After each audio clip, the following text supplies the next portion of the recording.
Relief, a humanitarian organization that does seriously good work when it counts.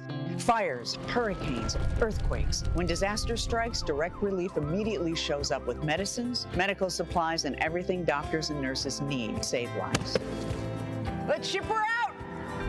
Every day across the United States and around the world, they're making an enormous difference. If someone needs help, Direct Relief helps. No politics, no red tape.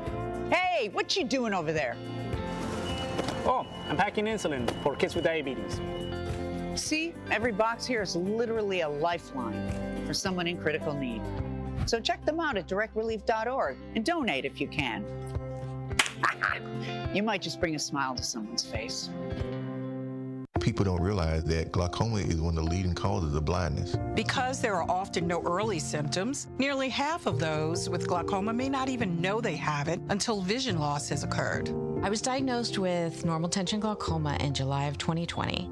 And what we found out at that point was I had already lost 40% of my sight. You think it only affects people that are, 75 or older, retired, grandparents, and that's not the reality of it. I didn't think at all glaucoma was going to affect me because I didn't know of anyone that had glaucoma, no one in my family. When you have glaucoma, you can't get back that sight that you lost. And so early detection and treatment is vitally, vitally important. Don't miss life's most beautiful moments. Schedule an eye exam today.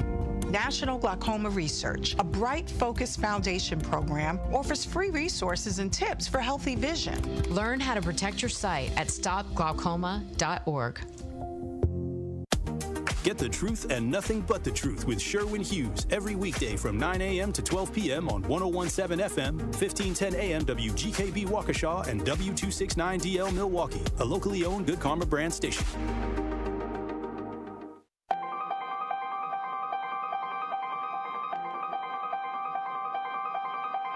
Bringing you his authentic perspectives on important topics. They live in suburbs together. They live in the city together.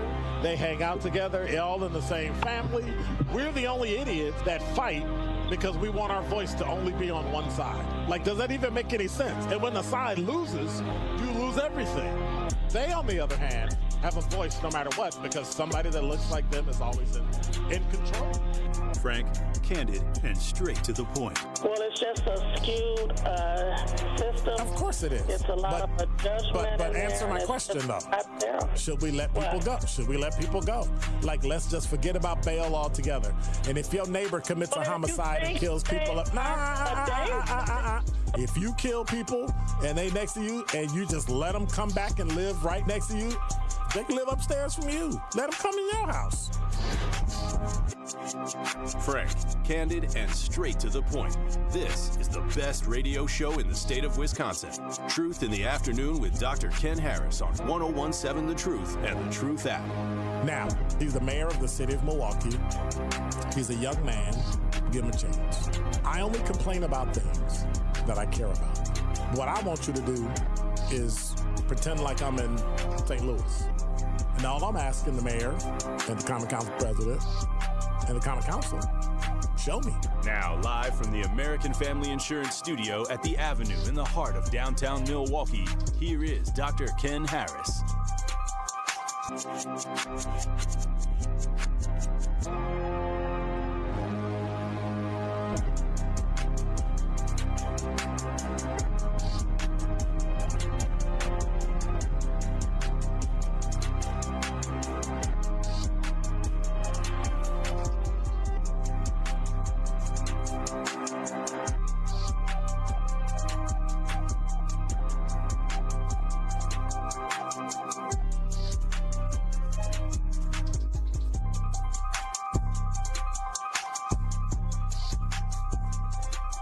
You're listening to Truth in the Afternoon. I'm your host, Dr. Ken Harris. 833-212-1017 is the number.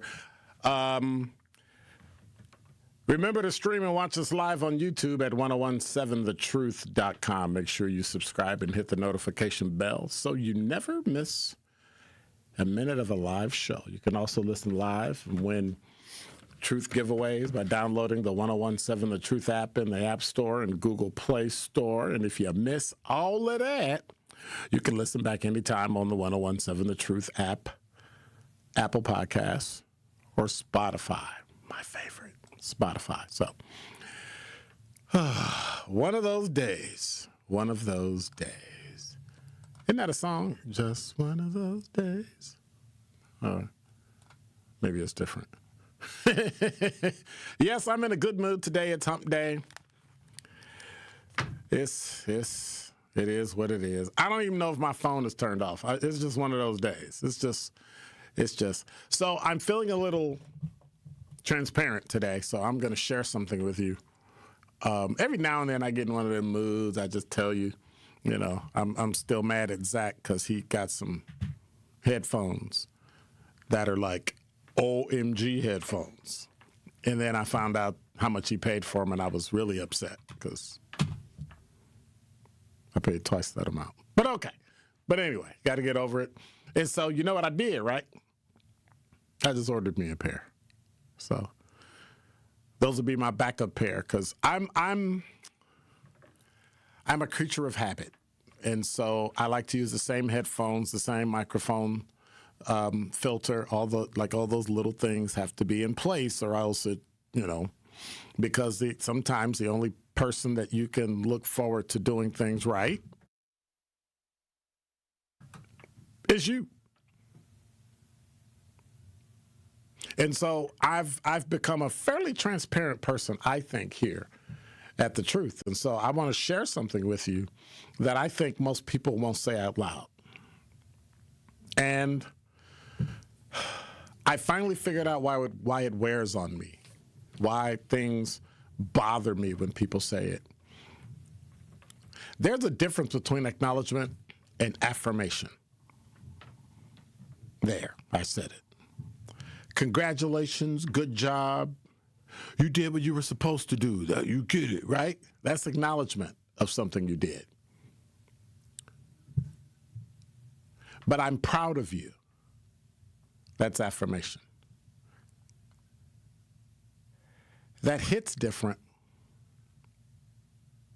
because pride, when I'm proud of you, pride, like actual pride says, I see you. Not just what you did, but what it took for you to become who you are. And when you grow up never hearing that, you don't just miss the words, you miss the mirror. You start to wonder, was it enough? Was what I did enough? Oh, congratulations. Was I enough? Because if the people closest to you, the ones who watch you struggle, sacrifice, build, if they never say they were proud,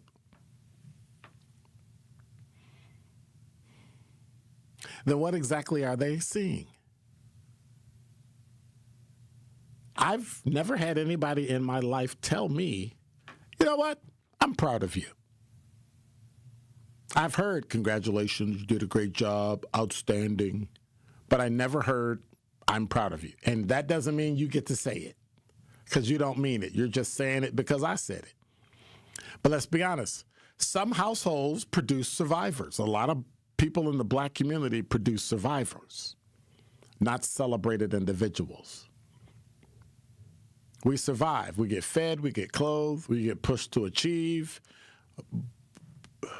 but you don't get affirmed. And I know personally that does something to a person.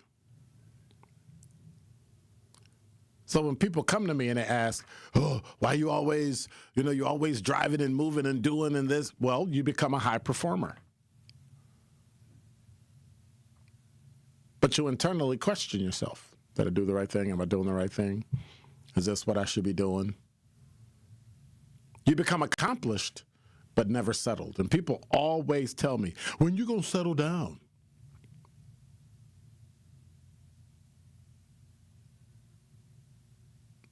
You chase excellence not just for success, but for validation that never comes. I wasn't told I'm proud of you by my mother, by my father, by my family. But I tell my children every single time it's warranted. Some people don't say I'm proud of you because they were never told that themselves. They really don't have the language for it. They don't even recognize how important it is, so they default to what? Performance-based praise. Good grades. You did a great job. Keep going. Hang in there. But they never cross the line into identity. You never hear, I'm proud of the man you are, I'm proud of the woman you are. And that line matters. You celebrate outcome, but you affirm a person's existence. So, hear me close. You cannot spend your life waiting for a sentence that may never be spoken. At some point, you have to become the voice you're missing. You have to look at your own journey, your discipline, your setbacks, your resilience, your growth,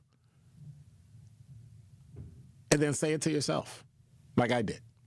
You have to look in the mirror, and you have to say to yourself, I'm proud of you. Not in a soft way, not in a pitiful way. Oh, man, I'm so sorry for you. Other people didn't say I'm proud of you, but I'm going to tell my... No. But say it in a truthful way. I know what it costs. I know the sacrifice. But here's what most people get wrong. They think pride is about ego. Like you shouldn't be proud of yourself. But it's not. It's about recognition of transformation from the poor 8-year-old from a mother and father who got divorced and father died when he was 11, to honor the distance between who I was then and who I had the discipline to become today. So if nobody ever told you and nobody ever told me, that doesn't mean you weren't worthy of hearing it. It just means you came from a place and they came from a place where you didn't know how to say it. But you, so now you know better, so do better. And more importantly, be the person who gives it to other people, to your children, to your students, to your family, to your brothers and sisters. Don't let them grow up and grow old accomplished,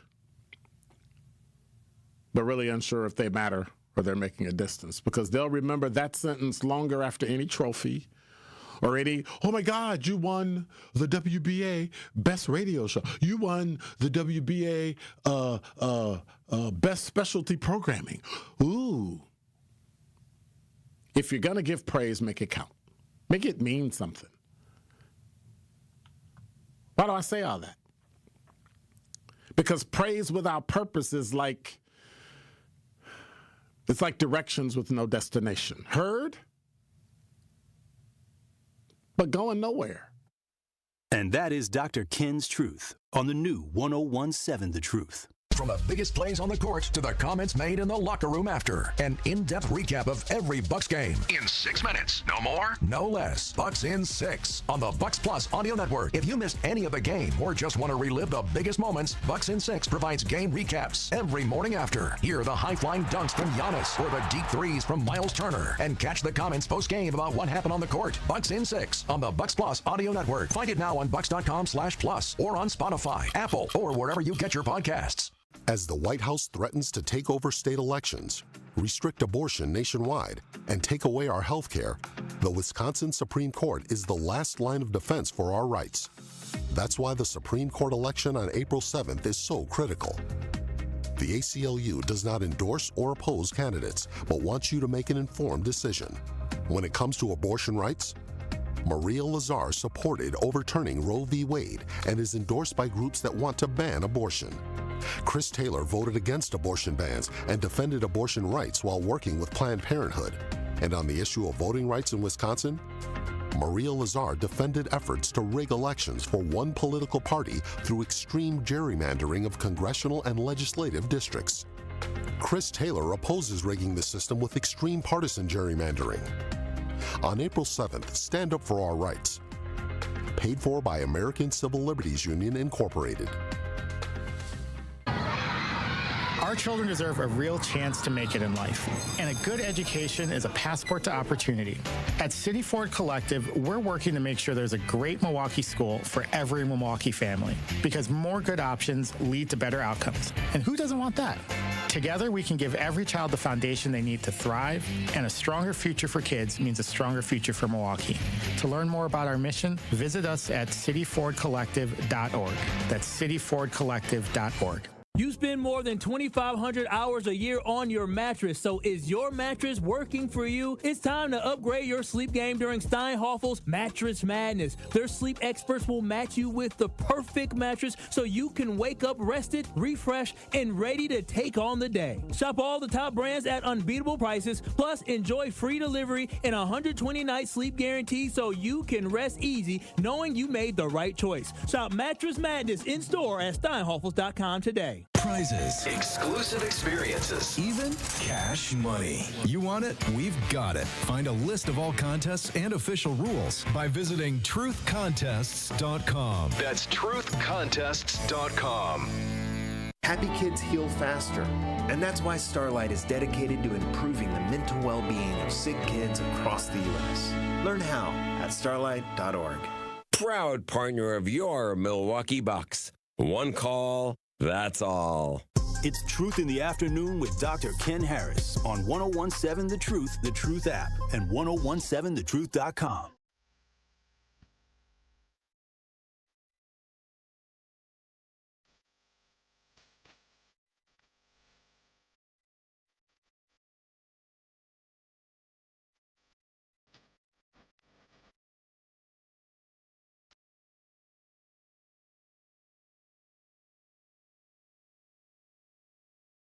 You're listening to Truth in the Afternoon. I'm your host, Dr. Ken Harris. 833-212-1017 is the number.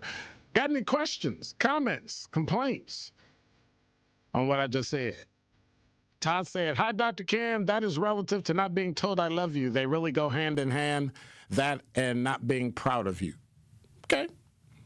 All right. Let me check the YouTube chat. Hey, what's going on, Willie?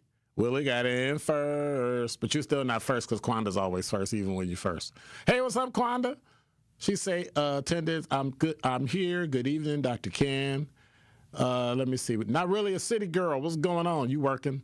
Are you at work? Are you working? SE, what's going on? Who else is that? John. Hey, what's up? Lucretia. Hey. Sincere Ronnie Ray Real. He's here to holler at me again today. You're mean. You're talking over people. I appreciate it. Quanda said that's the same as accepting an apology from someone you know you'll never get an apology. Well, I don't understand what that means, though. What do you mean accepting an apology? I don't bother with them no more. I just heck with them. See, I don't expect an apology, and therefore I'm not bothered if you don't give me one. Other people need apologies. I don't need apologies. I'll give them, okay, I'm sorry, I apologize. But what does that even mean? It really doesn't mean a lot. It really doesn't, you know.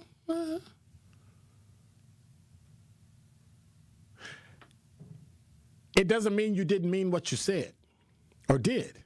You're just apologizing on how the person felt. Well, okay. Hey, what's up, Curly Q?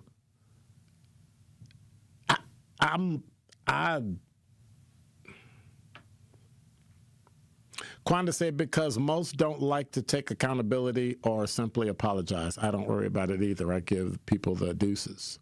Well, so Quanda, in my mind, when you say most don't like to take accountability or simply apologize, I'm actually thinking about what they're thinking. Well, they don't want to take accountability. I don't really care what they want to take or not take. It's just not, does that person rise up to the level that I'm bothering? No.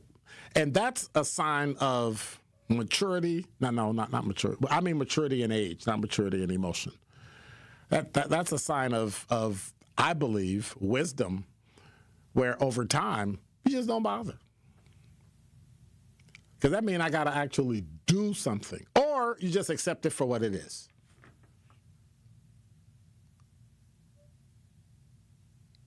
It's like loving somebody who doesn't love you. Unrequited love, unreturned. If they don't return it, they just don't return it. That doesn't mean you turn yourself off. I'm not going to feel that way. I'm going to get mad. No, you just move on and be like, hey, you don't want to? Bet. That doesn't mean I don't love you. That doesn't change how you feel. And it doesn't, that way I don't have to go through all this drama and trauma of trying to get rid of an emotion that's not going to go away. Live with it. Take it as a pet. 833-212-1017 is the number if you got anything you want to say. Oh my gosh, what happened to the clock? I ain't got a clock. 18 minutes after the hour, 71 degrees. Feels like 71. It feels like 71 in the studio too. High today was 72, and tonight it's supposed to go to 36 degrees. That's what, a 40-something, like, what we doing? That's a 35-degree difference. Winds are from the southwest at about 19 miles an hour, so it'll be a little windy. I had to turn the air conditioner on in the car, and then I realized, no, don't do that. Don't do that. Just roll the window. I like fresh air. Do you like fresh air or air-conditioned air? I like fresh air. Even when it's hot outside, I like fresh air. That's why when I drive around Florida, Texas, Arizona, people look at me like, what's wrong with that dude? He got his windows down. I like fresh air. Now, granted, you got a lot of homeless people, so you got to be careful. When I get backed up in traffic, I roll my windows up. Because homeless people will get in your car and try to jack you. So, I'm just saying. That's just me. So, came across this story on WISN. This past Sunday morning, 3 people were shot on Water Street. Remember that, 9 people over the weekend, including a 22-year-old man who died. We talked about that. Well, the story from Kendall Keys says days after a deadly shooting on Water Street, a Milwaukee police captain took WISN News inside the approach to control chaos in the entertainment district. Now, I was at District 1 in the mid-2020, let me say I got promoted to sergeant in 2005. Did that till like 2008, went back to District 3, and then went to District 1. And they started, and I forget the exact year they started Code Red, Responsible Entertainment District. We took a trip to Chicago and looked at their tactical enforcement, which is their plainclothes officers, who handled their various, like if you ever been to Chicago along Clark Street, and I forget the Angle Street, I forget it. Entertainment district here is nothing in comparison to all the bars and theaters and all the stuff going on. But we got great ideas on how they handled it, and they had a Code Red type district there. And so we came and implemented it. Steve Basting was the captain at the time, and we all went to the supervisors and commanders. We all went to Chicago and stayed overnight. It was nice. It was nice. It was nice. But a lot of people say they don't feel safe on Water Street. You saw the cell phone video, the beating the guy and all that. It was a warm night. It was the first warm night. It went from 20 people to 200 people. Somebody got pistol whipped. They stole their shoes. Milwaukee police say they've arrested someone in connection to this, but they're still attempting to locate the victim. Third video, WISN 12 News obtained, appears to be a bar security throwing a man to the ground. Captain Robert Teal said, no one wants this. I used to be a supervisor, by the way. No one wants this. No one wants bad actors to come down here and create this violence that's down here and give us such a black eye. Now, Teal is the captain of District 1. He oversees Milwaukee's downtown district. Kendall Keys, the WISN News reporter, asked, for people who saw what happened last weekend and are concerned there might be a sign of what the summer could look like, what do you tell them? Here's his response. I'm not going to allow that to continue. I'm going to have some enhanced measures coming up here for some more accountability in the area. So, Water Street Entertainment District operates under Code Red, Responsible Entertainment District, on the weekend. It means the department brings in additional officers on their off time to patrol the area. So then Kendall asks, how does something like this unfold with police officers already on the scene? Teal answered, I think that they are so ingrained in their anger towards each other that they're just blind to the fact that there's officers within a couple hundred feet of them. But we really don't know why. Nobody's in custody. We haven't asked them. There's been no forensic interviews that like, what is this? What's going on? We don't know the relationship between the people. So to say that anger is ingrained, I don't know. I don't know if that's it. What are your thoughts? 833-212-1017. What do you think about all this? I mean, Till said it's bothersome. That's why we've partnered with the Department of Community Wellness and Safety, the Promise Keepers, and some of their personnel and staff will come down here to try to see real-life situations and try to mitigate some of the challenges firsthand.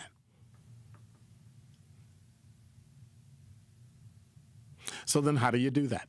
How would you, Milwaukee, stop the violence on Water Street? Because police are coming. Starting April 1st, towing restrictions will start in Entertainment District. There will also be electric scooter restrictions starting at the same time. No loitering in their windows. You're going to have to move people along. And people are going to get mad, and they're going to push back, which means there's going to be a clash. There's going to be a clash between the police and citizens. This past Monday, WISN asked Tony Evers, the governor, if he would consider sending National Guard to Milwaukee to help Milwaukee police. He said, well, if they need the help, I think the police department and the officers here are doing as much as they possibly can. If there's something that the Guard could do, I think, they would have to ask us. And so then Till was asked, is that something they're considering? He said, I don't believe so. So then where's the help coming from? We're gonna talk to people. We're gonna sing Kumbaya, and then we're gonna, ask them, please don't do that. Because we're reacting. If they're adults, use the laws that we have in place and prosecute them. That's what we're going to have to do. Because now the police are going to be responsible for themselves. They're going to be responsible for personnel from Promise Keepers. They're going to be responsible for personnel from the Department of Safety and Wellness or whatever the heck it is. Then what? You and I both know someone is going to get hurt. What are your thoughts? 833-212-1017 is the number. What can we do to change this now? And then, like I said, once we stop it, how do we go back to make sure it doesn't happen in the future? Miss Nikki, you're on the award-winning 1017 The Truth. Hi, Dr. Ken, and thank you so much for taking my call. So I want to take a stab at your question, not to be violent with it. Right? So you said, how do we fix the violence in downtown Milwaukee? And I guess the thing is how do you truly fix it? I'm going to answer the question, but how do you truly fix it, the violence downtown, when you don't address the violence in the neighborhoods? Because the biggest thing is that downtown is not separate really from the rest of the Milwaukee, right? It borders the same type of people, conflict, trauma, retaliation, guns, poverty, all the things that helps, unfortunately, produce the violence, right? So if you ignore those things that's happening in that community, it's going to spill out. The exact same things that's happening downtown is happening in the community. So my answer would be fix the community. Have the same type of urgency when there's violence that occurs. Have a plan that people can support and rally around. And then let's review and look for results. The only thing that I see has happened, unfortunately, is that the only time you hear about violence is when it happens downtown. And I get it, because the downtown, generates revenue. But so does my property taxes, right? So does, me going to the stores in my neighborhood. So it's like we can't ignore the neighborhood and expect for the downtown to be safe. Now, bringing more police downtown is only like you said, it only reacts to it. How do we be proactive? So one of the things that I would say is that we have to be honest and real about figuring out what to do with the neighborhood. Other than that, you're not going to stop it. Do you think people in the neighborhood are going to let that happen? Do you think they're going to let the police come in and arrest their sons and daughters when they're acting a fool, when nobody in the community is complaining about 9 people being shot and a couple people dying? This has happened every single weekend almost since the beginning of January. And there's no protests, there's no complaining, nobody called their alderman, woman, no mayor, nothing, like zip, nothing. There's been nothing on the news. Why? Yep, and it's because when we were doing those things, nothing occurred. I think it feels like a loss of hope, right? But how long ago did people do that? How long ago did people? When was the last time you know that people, before COVID? Because after COVID, they tried to cancel the police. Well, I used to be a community organizer, Dr. Ken, and I did that straight out of college. Okay. And it was at a point to where the community was really getting together and trying to figure out what to do with their specific areas. You had community-based organizations that were strategically placed. But there's only one thing you can do. But there's only one thing you can do. But that's just one. But there's only one thing you can do. And what's that one thing? You have to stop the people committing the crime. Exactly. And you don't stop them by just arresting them. That doesn't scare them. It doesn't do anything. Well, what you're going to do is stop the flow of it now. Then go back and figure out how are we going to make sure this doesn't happen again. Yep. Do you think that's so deep-rooted that it's not going to change then? I think it's deeply rooted to the point to where we have to get to the root cause of stuff. Which is what? Not always put back. But what's the root cause? Figuring out why the violence is actually occurring. Nikki. And I think. Nikki, are you a black female? I am. You and I both know the neighborhood, right? Yep, especially where I live, yes. What do you think's really causing it, honestly? It's a lot of people that lack self-control. You have a lot of people that don't know how to deal with, a disagreement. Right? We got a lot of people that's running around here that's hotheads, and we have I honestly think we got this deep hatred for ourselves that it spills upon one another. We don't have the time, the patience, and the tolerance for one another like we do for other people. So until we as a community can really sit down and go deep with it and stop sugarcoating it, right, and really understand what's happening, it's going to continue to happen because nobody, and I'll be honest with you, Dr. Ken, this is something that it's going to have to be us in the neighborhood to do it. We can't expect for the police to do it because the police are not there to be proactive. They are always there to be reactive. They don't prevent anything. Correct. I don't even think that was right. That's not the even initial design. So what is the prevention? What is those prevention strategies? What does those look like? And you can't even necessarily start with prevention strategies when you haven't even got down to the root problem. We're not going to get down to the root problem if you don't get the right people in the community to really dig and get to those individuals that's doing it, right? You got to get to those people that's actually doing it. And incarcerating them, by droves is not helping because crime only increases. But why wouldn't it help?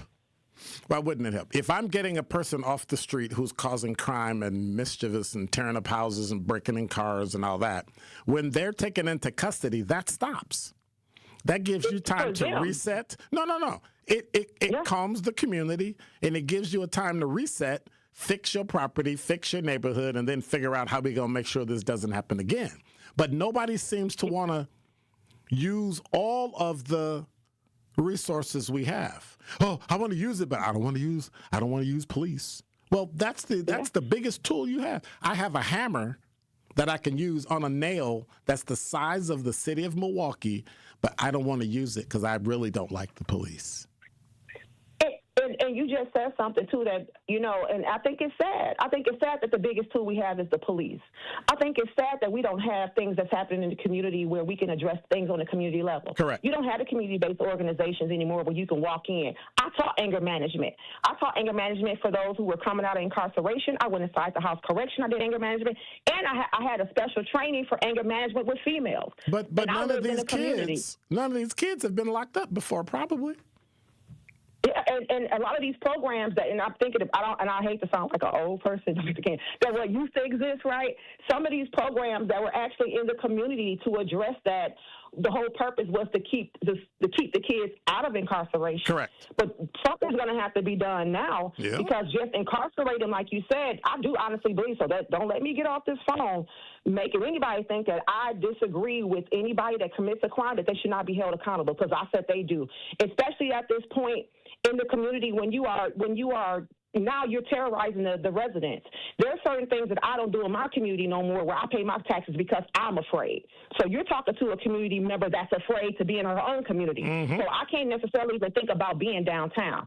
So I'm thinking about what needs to happen in my neighborhood because I live in Sherman Park, right? I need to figure out why, certain things, where's the resources and how they're being allocated. What are we, like you said, I love the idea of, okay, let's get the criminals off the street. Let's arrest them. Right. Then we have that reset point. What does that reset look like? Who is all involved in that reset, and what's the goal for the reset? So we have to I don't know if it's our elected officials. I don't know who owns the responsibility of this, but we got to get to a point where people are galvanizing folks on a community level to figure out, let me figure out what's happening in my neighborhood. Right? Because there's shootings all over this place. So if we as neighbors, and I have some awesome people that live in my neighborhood, Dr. Kent, awesome people, and I've been there 20 years, that would, honestly, if we can get together and kind of figure out what it is that we can do to at least make our neighborhood safe, because it starts with one neighborhood at a time, then it makes it a little bit better. But I think everybody right now is kind of stuck with their hands up. We don't know what to do because it's so deep. And then when we look to, and then it becomes disheartening whenever, only time you ever hear anything about violence is when it happens downtown, because we have now become numb. We're numb to it. That's why there's no outrage. And we have to figure out how to unnumb, if that's a word, unnumb ourselves. I don't think we're numb. I think we are apathetic because we don't care. If we change the way we think about the community, because clearly that hasn't worked over the last 50, 60 years. If we look at if all those people there make sure their household is doing the right thing and it's squared away, that's 20, 30, 40 households that aren't doing it. Then you have to look at the households where the kids come from. And I hate to use the word normalize, but in society, that's what we have. And we have to normalize those households so they look like ours. Yeah. And if we're not doing that, if you're not taking care of home, then the neighborhood's going to fail. We can't come together. This is me. We can't come together. And I live in Sherman Park. We can't come together and take care of Sherman Park if the individual neighbors aren't taking care of their homes. Your block looks great if each individual neighbor takes care of their grass, cuts their grass, cleans up the sidewalk, puts twigs on the curb and all that.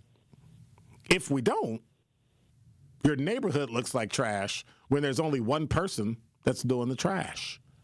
We love to get together and sing Kumbaya and work together, but everybody thinks their idea is the one idea that's going to fix everybody, when actually it's going to take everybody's idea at the same time, operating individually in those houses to make sure they're good. Right. But we won't do that. We won't look at it like you said, Nikki, we won't look at it in a granular way, because that means I got to look at myself first. And it's easier for me to transfer nonsense to the neighborhood instead of me taking accountability for myself. Yeah, most definitely. No, and I agree with you. We can look at it in a granular way. Well, we can. No, let me step back. I think we can, but I honestly do believe in education. Absolutely. So we need to, I don't want to say teach, because you can't teach a parent to be a parent, even though some of our parents in parent education classes, right? They do. Right. They really do. Talk those too. But at the same time, I think we probably need to show somebody who thinks what they have is normal that it's not normal. Right. There is such a sense of a loss of hope, right? So how do we restore hope? But do we really know that? Do we really know that it's a loss of hope? That's what I feel. I'm gonna take do those kids look like fighting down? Do they look like they're hopeless? Do they look like they're hurting? They got $300 shoes on.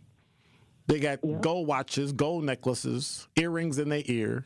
They downtown at the club that they paid to get into, mind you, and they were of age. So I'm not really. I don't know if I'm agreeing with that. And the reason why I say the hope is lost because, like you said, it starts at home. So we're not doing anything, like you said, on a granular level in the homes. We most definitely not doing anything, community based. It's going to continue to happen downtown. It's not going to stop. You're going to arrest one group, and you're going to start another. Oh, it's going to stop. I'm happy you. Oh, it's going to stop. Oh, it's going to stop. You know why? It is. Why? They're downtown. And you can mess with a neighborhood, and you can tear up Sherman Park, and you can burn it down with a shooting in 2016. You can do all that stuff. But as soon as it started moving downtown, they stopped it. Yep. And that's unfortunate. Yep. Because it'd be great if it was stopped in the neighborhood. Yep. Thank you, Dr. Ken. All right. Thank you, Nikki. You're welcome. 833-212-1017 is the number. We got Miss Carolyn. We got Al. We got talking text line. We got YouTube chat. Kind of blowing up. I told you, Zach. Wednesday. I'm here. I got in early. Everything worked out great. And now Truth Nation is great. And now with 101.7 The Truth Traffic, here's Debbie Lazaga. Southbound 43 from about Keefe all the way down through the Marquette interchange and over the high-rise bridge. Once you get off the high-rise bridge, you're good to go all the way down to the Mitchell interchange.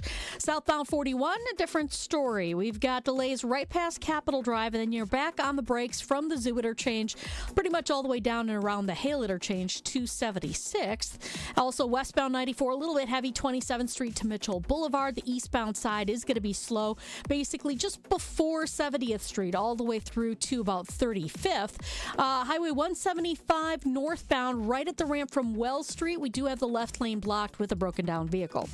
And check out the TMJ4 Storm Team forecast tonight. Partly cloudy skies, a low of 46. Tomorrow, a slight chance for morning showers, then afternoon showers are a bit more likely, a high of 50. From the WTMJ Traffic Center, I'm Debbie Lazaga on 101.7 The Truth. The legendary Broadway show is back.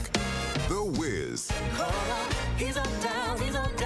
The Chicago Sun-Times raves. It's an eye-popping, high-intensity revival. The music, the voices, the legend returns. Entertainment Weekly says, run, don't ease on down to this spectacular revival. The Wiz. Playing the Marcus Center, March 24th through 29th. Tickets at marcuscenter.org. Life's better with Drive My Way from American Family Insurance because we know it's more than just a car. It's your escape pod, your adventure mobile, your memory maker. And we help protect the dreams that drive you. Personalize what you pay for auto insurance and you can save between 10 and 35%. American Family Insurance. Get a quote and find an agent at amfam.com. Products, pricing, and availability vary based on the way you purchase insurance and by state. Unsafe driving behaviors may increase your rate. American Family Mutual Insurance Company, SI, and its operating companies, 6000 American Parkway, Madison, Wisconsin. Real talent is defined by what people can do, not where they learn to do it. So by stopping at the education section of a resume, you might throw away the perfect hire. You might miss someone who has valuable skills to offer to help your business thrive right now and in the future. Because the truth is this: Skills First Hiring helps you see talent others miss, like more than 70 million stars, skilled through alternative routes. When you let their story unfold, you gain a competitive advantage because hiring managers who start with skills are 60% more likely to find a successful hire. See the real person, complete. See what others miss. Hire skills first. Learn why it's a competitive advantage at tearthepaperceiling.org. Brought to you by Opportunity at Work and the Ad Council.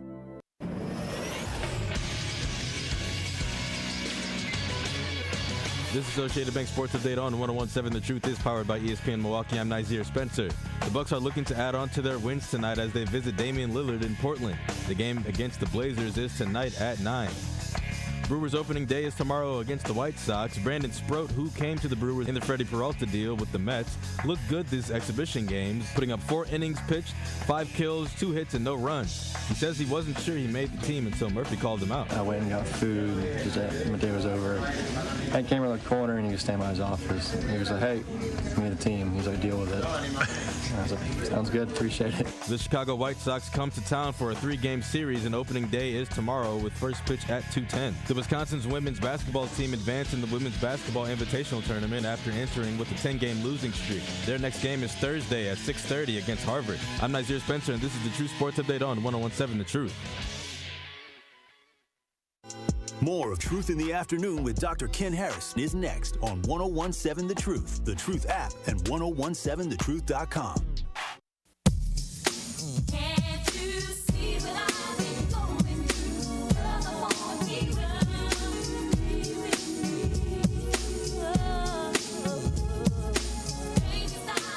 You're listening to Truth in the Afternoon. I'm your host, Dr. Ken Harris. Hey, Truth Nation, it's that time of year again. Y'all heard Tori talking about it. It's the Tori Low Community Cleanup presented by Milwaukee Metropolitan Sewage District. Mark your calendars, Saturday, April 18th. From 8 a.m. to 12 noon, we'll be cleaning up the city of Milwaukee, and make sure you meet us at Evolve Church, Pitts Mortuary, and MLK Elementary School. Again, that's the Tori Low Community Cleanup on Saturday, April 18th from 8 a.m. to 12 noon, presented by Milwaukee Metropolitan Sewage District. You can bring the whole family to clean up our city. You can sign up at ToriLowCleanup.com. That's ToriLowCleanup.com. The Tori Low Cleanup, sponsored by Milwaukee College Prep, Steinhafels, Cousin Subs, and Waste Management. Al, you're on the award-winning 101.7 The Truth. Hey, you know what? I don't want to get nobody upset, but why are we acting like people didn't giving up? They ain't they giving up. They just lazy. And if you don't use the police, if you don't use the police, you're going to be using gentrification, and you don't got no control over that. I feel like this. There are resources out here. You have to look for them, and some of these resources, these people just don't want to use. So I feel like if you like it, I love it. Lock them up and let them catch mercy from the toilet seat. And then we don't care where their mama and daddy go. If you sitting around the house drinking Parmesan and smoking weed, you're part of the problem. And you don't deserve to be in the neighborhood. Go back down south where you came from. Ooh. How about that? All right. Okay? If your house look a mess, you and your house can go back down south. You don't need to be here. That's how you get gentrification. We don't care what goes on in their house. They should have thought about that when it was where. That's me, child. Get on up and move somewhere else. We don't care if you eat or sleep. Just get the hell out. All right. Bye-bye. Thank you much, Al. All right. Let me see what the talking text line is talking about. Looks like the YouTube chat is moving forward. We have a segment. This is from Marvin. Hey, what's up, Marvin? He said, where's the proof that those frontline folks are doing any good, including Office of Wellness? Solution, tougher sentencing for the criminals and their parents if applicable. Well, first of all, we just need to apply the ones that we have. All of our laws are perfectly fine. We just need to apply it. He went on to say, Dr. Ken, we have a segment in our society that turned their heads to the action of riffraff, and riffraff includes some of these older heads too. That is true. Curly Q said, great call, Miss Nikki. But he said, I agree with that caller. Putting criminals in jail reduces crime. It does. It does. And once it reduces, then we can figure out what the heck exactly is going on. Miles said it will stop with downtown, and downtown is the priority, unfortunately. Yeah, it is. You start messing with their money, they're going to definitely come after you. We know that. 833-212-1017 is the number. Miss Carolyn, you're on the award-winning 101.7 The Truth. What say you?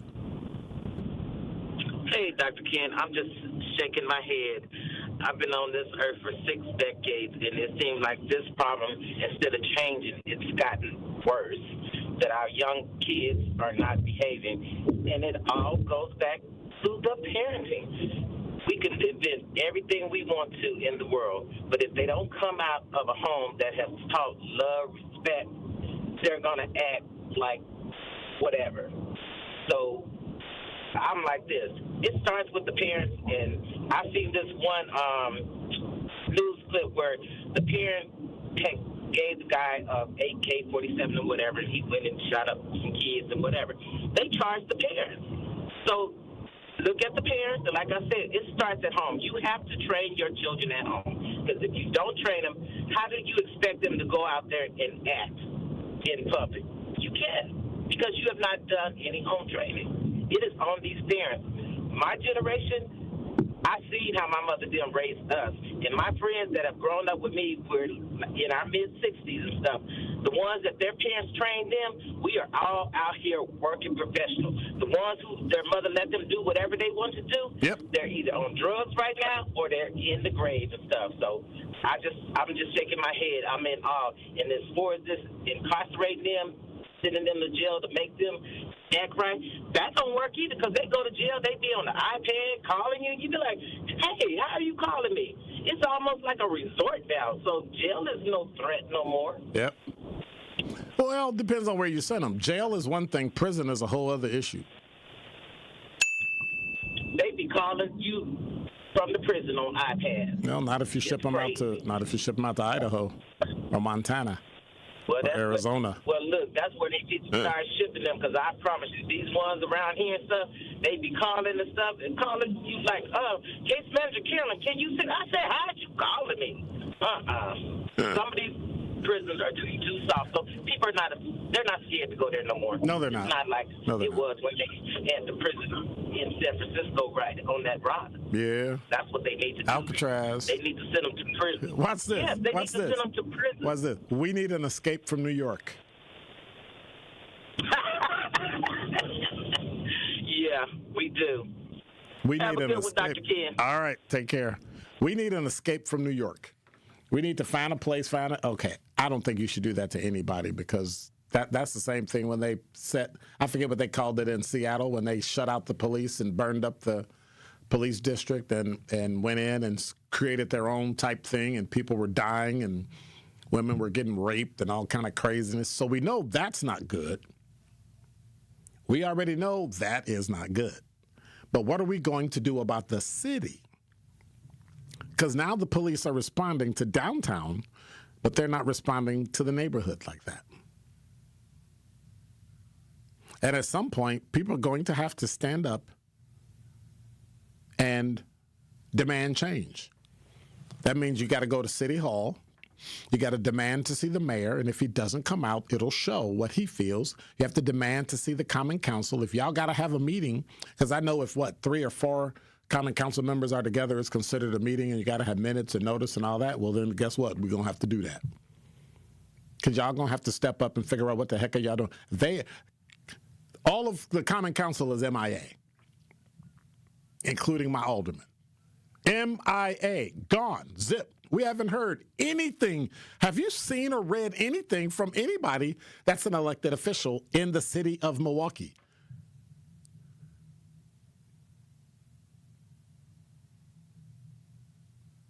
I don't get it.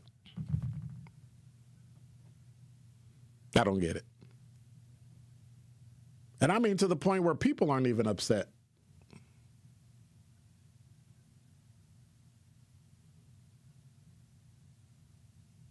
And Mao said it. Of course, they are. The only thing they were pressed about was ICE coming to town. Who ain't coming for you? And ICE is not going to stop your crime. You got more movement over an entity that's not even coming to the city, that's not even here, and you got homicides happening in your city, shootings, pistol whippings. Crickets. It's stupid. 77 said it in the YouTube chat. Most cities, downtown, is the money. Truth Nation, it's your boy Tory Lowe, and I need to let you know the award-winning Tory Lowe Show can now be streamed live on YouTube. How? Every day from 1 to 4. Truth Nation, I am now bringing all all the smoke on YouTube every single weekday. Hey, ha! I need you to go to YouTube right now and subscribe to 1017 The Truth and check out the award-winning Tory Lowe Show live every afternoon. Milwaukee Black Talk is now streaming live on YouTube. Now that's powerful. Hi, this is Sherwin Hughes from 1017 The Truth, and I want to talk to you about something bigger than just buying a house. I'm talking about building a legacy. Owning a home isn't just about four walls and a roof. It's about giving your kids a place where memories are made, where birthdays are celebrated, and where they always belong. It's about planting roots, knowing your neighbors, waving from the porch, and being a part of a community that feels like family. If you've been renting and wondering if home ownership is even possible, Axe Housing is here to work with you. An Axe Housing coach will help you create a plan, a budget, and move step by step toward owning a place you can truly call your own. They've already helped over 4,000 families become homeowners, and many are paying less than they were paying for rent. Don't let where you are today stop your family's tomorrow. Start your journey at axehousing.org. That is ACTShousing.org. Your legacy begins at home.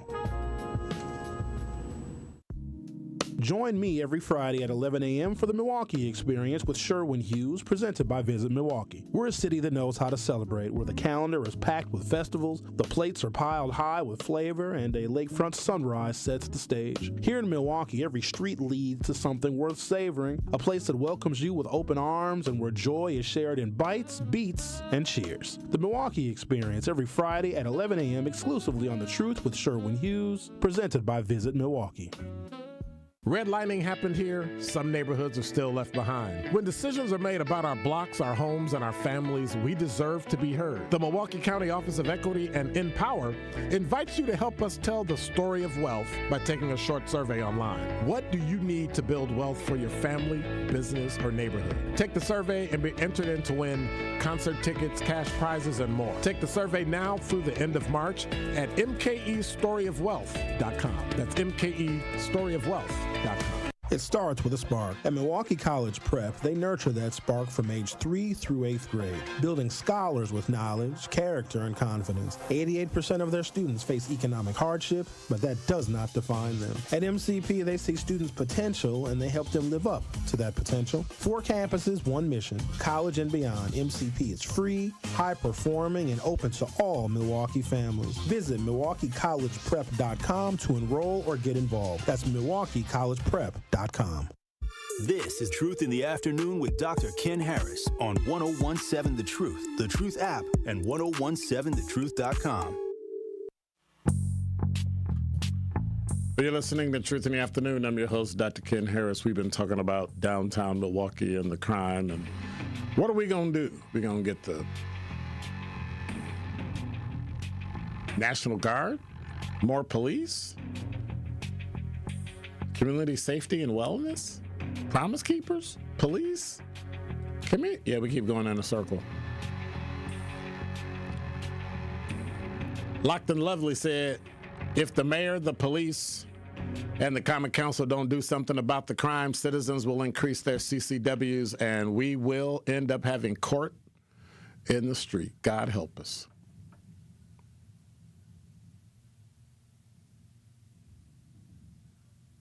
I mean, I'm silent because I'm trying to figure out if, and I'm assuming this is a woman, if she's wrong.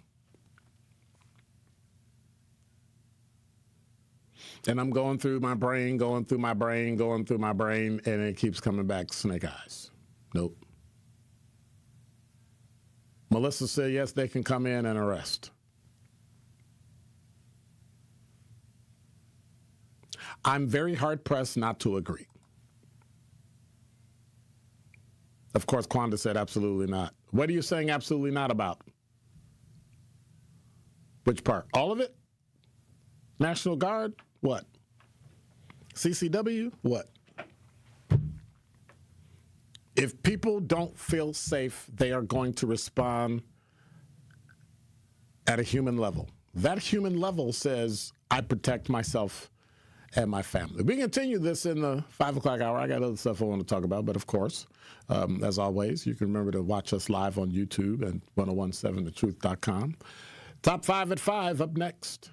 Coming with straight truth. If you acted up, if you were out here doing any kind of foolishness or just something that people know would make your family's name look bad, your neighbor from down the street, if they see the son or daughter, be like, what are you doing? They gonna call you out. They gonna let you know that they saw you, and then they gonna tell you, come here. Now, you know I'm gonna tell your daddy. That part. There are a lot of times when people are new to an area, they don't know where to plug in. And anybody who plugs in the 101.7 The Truth and listen to you and Dame and Truth Nation would know that there is a significant public outcry when violence happens in our community. Don't worry about the outcry if you're not listening to the right people. So I would encourage her to tune in to 101.7 The Truth and listen to you guys, Denise Thomas, Dr. Ken Harris, Tori Lowe, and definitely Sherwin Hughes every day. Watch all your favorite 101.7 The Truth shows by subscribing to 101.7 The Truth on YouTube. A message from Tia Mowry, actress and Fair Celebrity Ambassador. Game day isn't staged, it's lived. It's the shopping, the cooking, the laughter. For families managing food allergy, that same spirit of preparation means everything. Because food allergy isn't a lifestyle. It's a serious, life-threatening disease that can change everything in a moment. But being ready changes the story. It's knowing the signs, having a plan, and carrying epinephrine everywhere life takes you. Epinephrine is the only treatment that can stop a severe food allergy reaction known as anaphylaxis. It works quickly to reverse the symptoms and can save lives. As families and friends gather for the big game, we see what community looks like. It's one built on awareness, care, and love in action. Because readiness doesn't take away the risk. It brings back the joy. When you're ready to act, you're ready to live. Visit foodallergy.org/ready to act to learn more. When I was diagnosed with Hodgkin lymphoma, I had so many questions. I didn't even know that it was cancer. Now I do. It is cancer.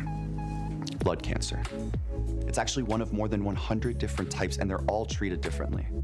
Now, unlike some other forms of cancer, usually there's no tumor. You can't screen for it to prevent it, and the symptoms can look like other things, so it could be hard to diagnose. I had a fever for weeks. I was so tired all the time. I didn't feel like eating or doing anything else for that matter. And I know that this can feel scary. But if you know what to look out for, you'll know what to tell your doctor. And you'll feel more empowered to take the next steps. Like getting in touch with the people who know the ins and outs and can help with everything blood cancer related. Blood Cancer United. They work one-on-one with each person who reaches out to answer questions and offer resources. Blood Cancer United was there for me, and they can be there for you. Go to bloodcancerunited.org to learn more. You're listening to the new 101.7 The Truth, founded in partnership with Gruber Law Offices. One call, that's all. 101.7 FM, 1510 AM, WGKB Waukesha, and W269DL Milwaukee. A locally owned Good Karma brand station.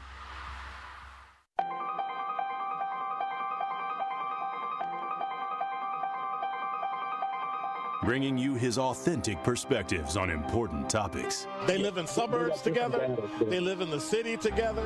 They hang out together, all in the same family. We're the only idiots that fight because we want our voice to only be on one side. Like, does that even make any sense? And when the side loses, you lose everything. They, on the other hand, have a voice no matter what because somebody that looks like them is always in control.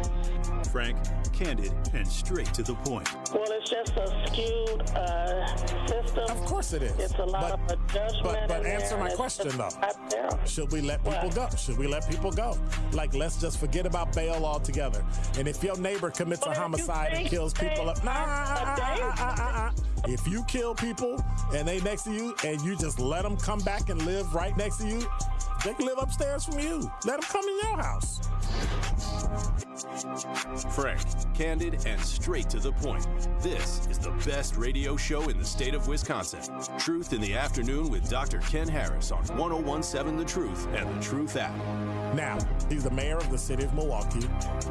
He's a young man. Give him a chance. I only complain about things that I care about.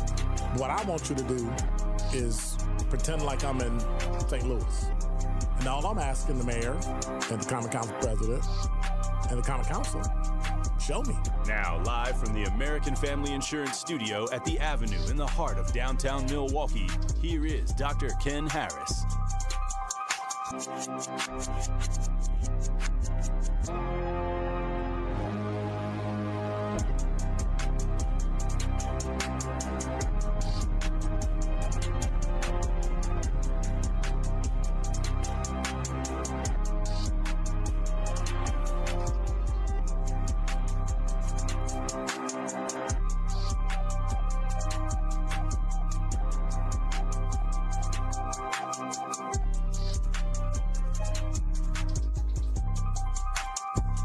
You're listening to Truth in the Afternoon. I'm your host, Dr. Ken Harris.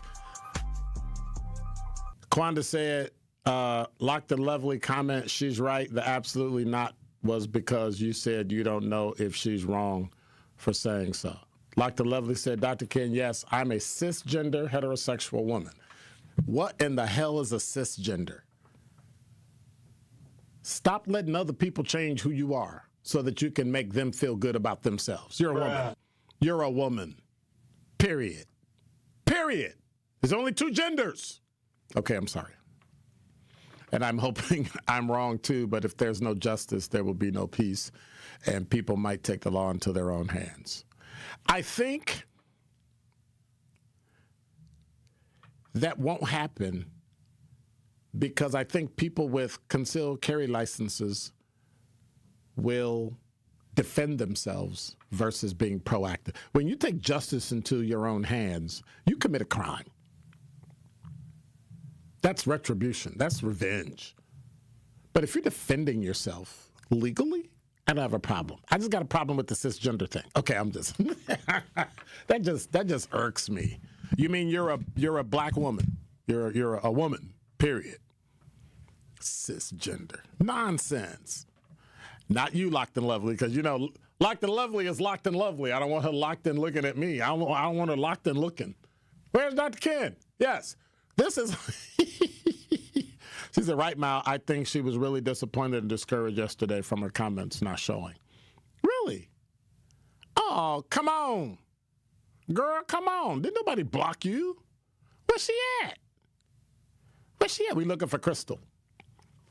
Because this is a conversation I think Crystal would have had significant, a powerful insight and commentary, and that's what we need. That's exactly what we need. That's what we need. 833-212-1017 is the number. 4 minutes after the hour. 70 degrees in Milwaukee. Feels like 70. High today was 72. The low tonight is 36. Winds are from the southwest at 19 long miles an hour. Yeah. I'm sorry, 17. It just changed. I just updated it. Sorry. I just updated it. Why do people whisper when they talk? Here's another thing that disturbs me before I get to my top 5 at 5. Why do people walk down the street or in a crowded place where other people are there having a conversation, arguing with somebody on speakerphone?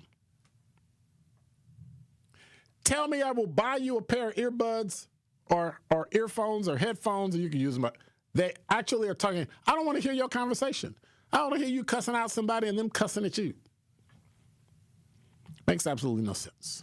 Number 5. This from WISN 12. Now, I didn't talk about this yesterday because there was a bus crash and it was all the way up in Green Bay, but I had to today. An Illinois man driving a charter bus that crashed Sunday in Green Bay was charged. Gebry Joe Figueroa, 37, is charged with 2 counts of knowingly operating a motor vehicle while revoked, causing great bodily harm to another, and operating a commercial motor vehicle while disqualified. The crash happened off North Webster Avenue near I-43 Sunday afternoon, injuring 33 of the 54 people. According to the criminal complaint, he told investigators a brake issue on the bus caused the crash. Prosecutors say he had previous driving-related convictions. It seems, this is from the prosecutor, that he's on probation in Illinois for an aggravated case of driving after revocation in 2024. He has 2 prior OWIs, has been convicted multiple times in the past of operating while suspended.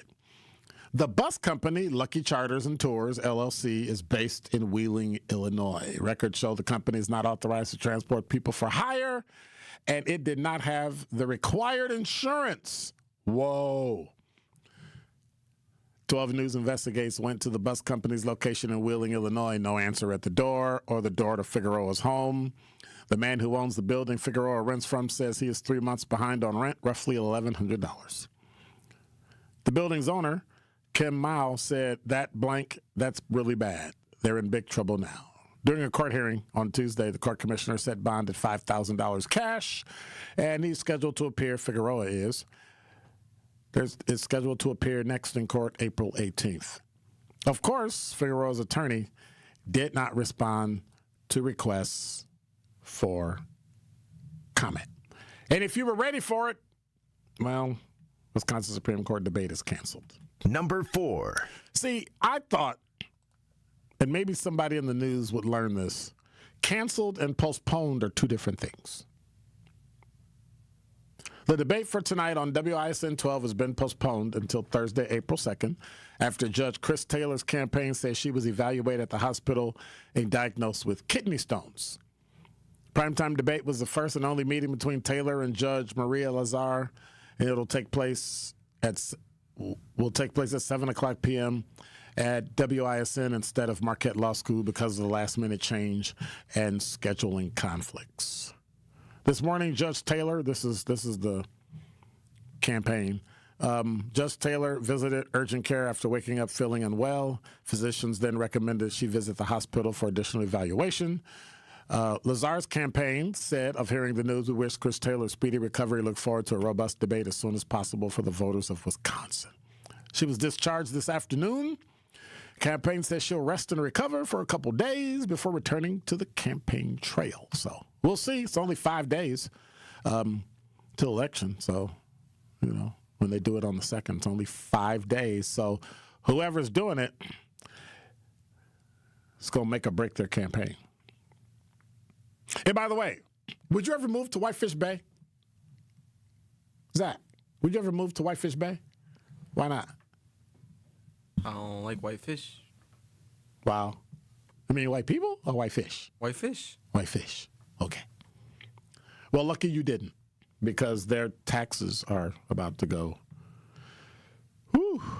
Number 3. This also from WISN.com and an article from my good friend Nick Bohr. Whitefish Bay voters are heading to the polls to decide a $135.6 million school referendum, marking first such vote in 17 years and sparked division, shocking, over its substantial tax impact. Front yard signs all over the place. Some people say I'm for it. Some people say I'm against it.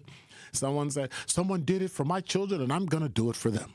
However, some oppose the measure due to financial implications. Carl Schramm said, I vote no against the referendum. It's too much money. Nearly half of the referendum funds, 68%, is earmarked to replace Whitefish Bay Middle School, which dates back to the 1918s.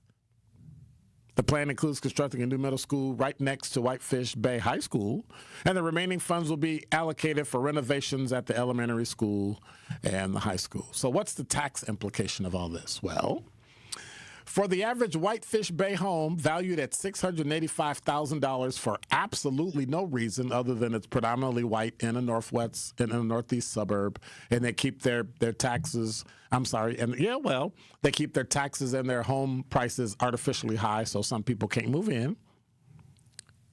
That would mean, and get this, an additional $1,781 on their annual tax bill.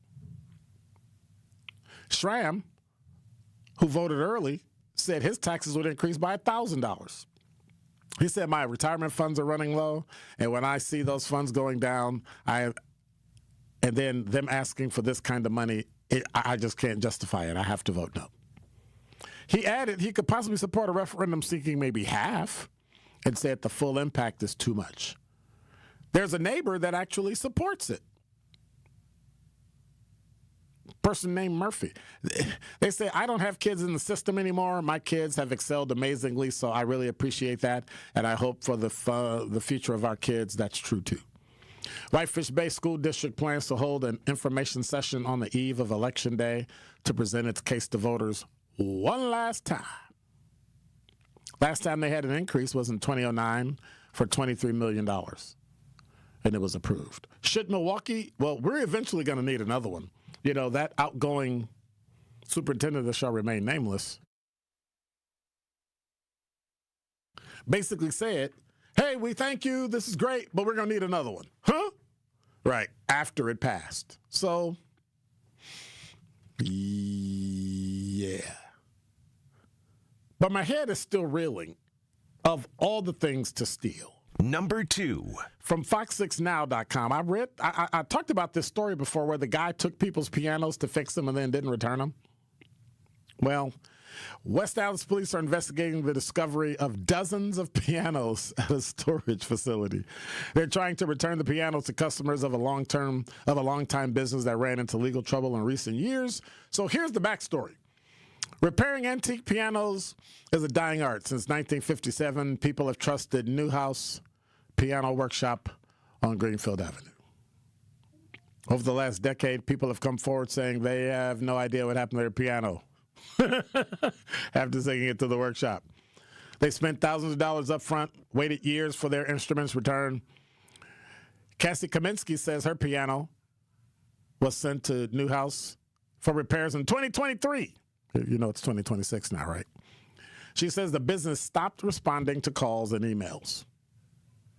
That's not how you run a business. That's how you treat people. So she contacted, of course, Contact 6.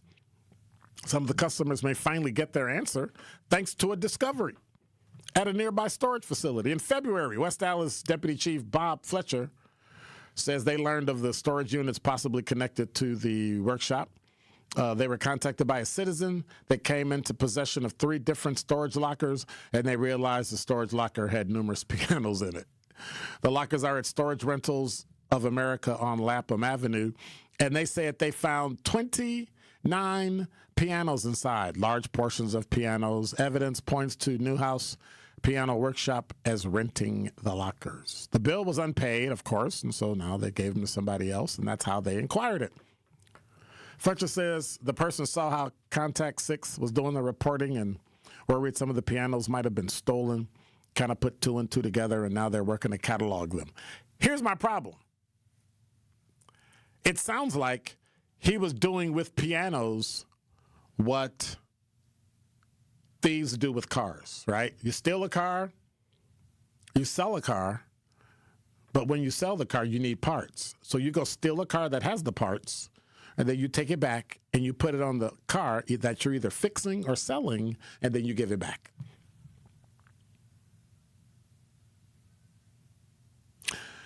The workshop's owner, Tom Newhouse, is facing felony charge in Milwaukee County Circuit Court for the theft of Kaminsky's piano. But, of course, she said, I'd rather get my piano back. Because, you know, pianos are heirlooms, and your kids learn how to play and all that stuff. And, yeah. That's unfortunate. Dozens and dozens and dozens and dozens of complaints since 2022, and it's now 2026. So some people, there's no evidence of a crime, and then others, they got to go to civil court, which means you're probably not getting anything. Can't they take prints off those pianos? See if DNA is on them? They should be able to.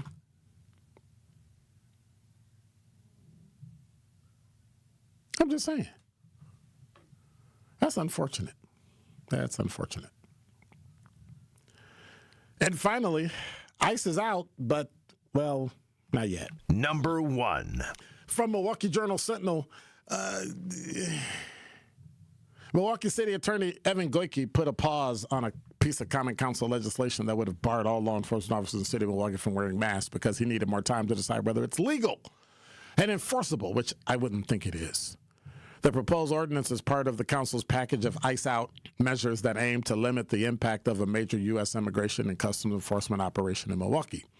The mask legislation is meant to apply to any law enforcement officer in the city, including federal immigration agents, which I don't think they can actually do. Common Council members reacted with surprise. Oh, my God, when they learned that the mask proposal was not on the table at their March 24th meeting, saying it felt like an about-face from 2 weeks prior. Goike, who must sign off on all ordinances for legality and enforceability, said at a March 12th meeting for the Public Safety and Health Committee that he believed the measure is something that could survive a legal challenge. This is alarming to me, said Alderwoman Marina Dmitrievich, one of the sponsors. To have this barrier put up at the last minute unexpectedly, I'm shocked. It's a stupid, yes, that's my right word, Kwanda, stupid legislation. Goike's pause on the legislation at this point between the committee and the council level doesn't leave it dead in the water. It provides more time for a legal review to continue. It could go back to the committee level to be reconsidered. And it would need to. If I'm going to somebody's house and they got a warrant and they've been known to go after federal officers and local law enforcement and kill people and go after their families and kidnap, why in God's name would I not wear a mask? Nope, you can't wear a ski mask. I know you got police all over, and I know you got, but nope, you got to take it off. No, I don't think so. No, I don't think so. And that's why I'm not in law enforcement anymore, because I would actually not be complying with that particular one, which means I'd either get fired or I get booted. And either way, I think I would not have a problem with it. I don't. 833-212-1017 is the number. When we come back, I'm going to check the talk and text line. And when we come back, MPD Fitness. MPD Fitness. Are we really talking about like fat cops? This is Sherwin Hughes from The Truth with Sherwin Hughes. And Truth Nation, you can now watch my show live on YouTube every day from 9 a.m. until noon. Yep, you can get 3 full hours of watching Sherwin doing his thing streaming live on YouTube Monday through Friday. You'll get the same insightful conversations about policy, politics, and lifestyle while also seeing my reaction to the unpredictability of our listeners. So go to YouTube right now, subscribe to 1017 The Truth, and see this wonderful smile live every day. Hi, this is Sherwin Hughes from 1017 The Truth, and I want to talk to you about something bigger than just buying a house. I'm talking about building a legacy. Owning a home isn't just about 4 walls and a roof. It's about giving your kids a place where memories are made, where birthdays are celebrated, and where they always belong. It's about planting roots, knowing your neighbors, waving from the porch, and being a part of a community that feels like family. If you've been renting and wondering if home ownership is even possible, Axe Housing is here to work with you. An Axe Housing coach will help you create a plan, a budget, and move step by step toward owning a place you can truly call your own. They've already helped over 4,000 families become homeowners, and many are paying less than they were paying for rent. Don't let where you are today stop your families tomorrow. Start your journey at axehousing.org. That is ACTShousing.org.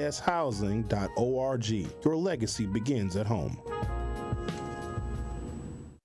The legendary Broadway show is back. The Wiz. The Chicago Sun-Times raves. It's an eye-popping, high-intensity revival. The music, the voices, the legend returns. Entertainment Weekly says, run, don't ease on down to this spectacular revival. The Wiz. Playing the Marcus Center, March 24th through 29th. Tickets at marcuscenter.org. You spend more than 2,500 hours a year on your mattress, so is your mattress working for you? It's time to upgrade your sleep game during Steinhoffel's Mattress Madness. Their sleep experts will match you with the perfect mattress so you can wake up rested, refreshed, and ready to take on the day. Shop all the top brands at unbeatable prices, plus enjoy free delivery and a 120-night sleep guarantee so you can rest easy knowing you made the right choice. Shop Mattress Madness in-store at steinhoffels.com today. When you're high, you feel different. Pretty obvious, right? You think different, talk different, but if you feel different, you drive different. So if you're high, just don't drive. Brought to you by NHTSA and the Ad Council. Happy kids heal faster, and that's why Starlight is dedicated to improving the mental well-being of sick kids across the U.S. Learn how at starlight.org. Proud partner of your Milwaukee Bucks. One call, that's all. More of Truth in the Afternoon with Dr. Ken Harrison is next on 1017 The Truth, The Truth app, and 1017thetruth.com.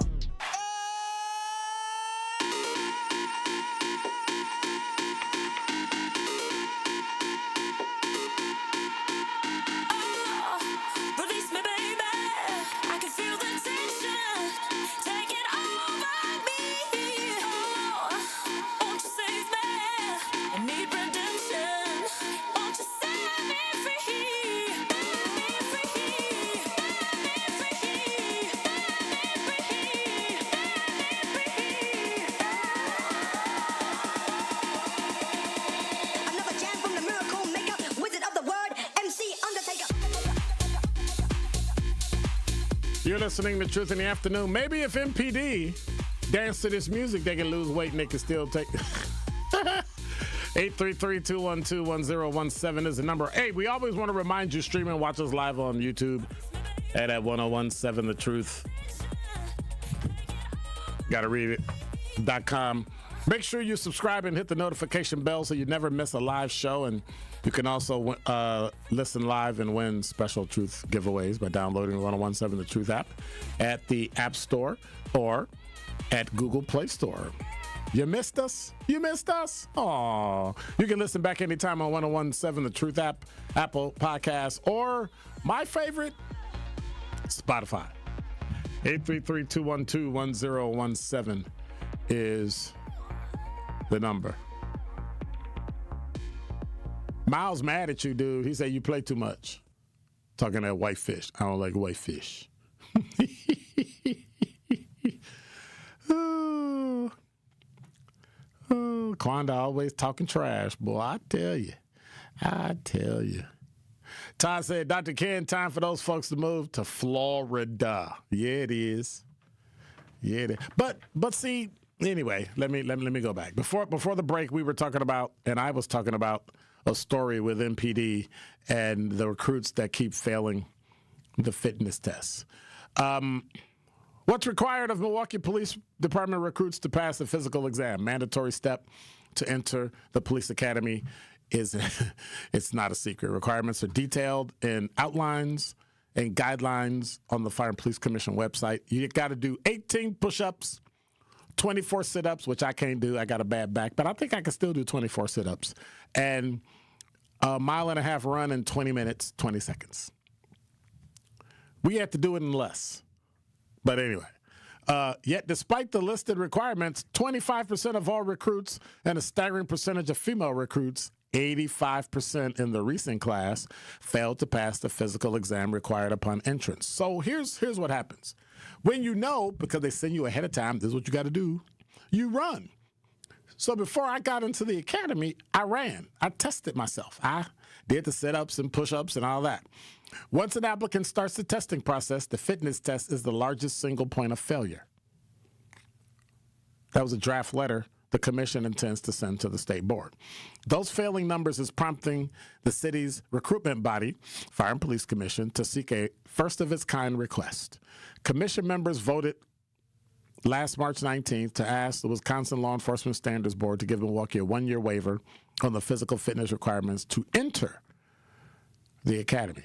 Staff from the LESB, that's Wisconsin Law Enforcement Standards Board, did not immediately respond to Journal Sentinel. Currently, the exam is based on a pass-fail. You either pass it or you don't. If the waiver is granted, recruits will be graded on a point scale for each part of the fitness test. Recruits who aggregate enough points will then pass the test. That means some parts you can do good in, some parts you can't do good in. You may not do as well in, put it like that.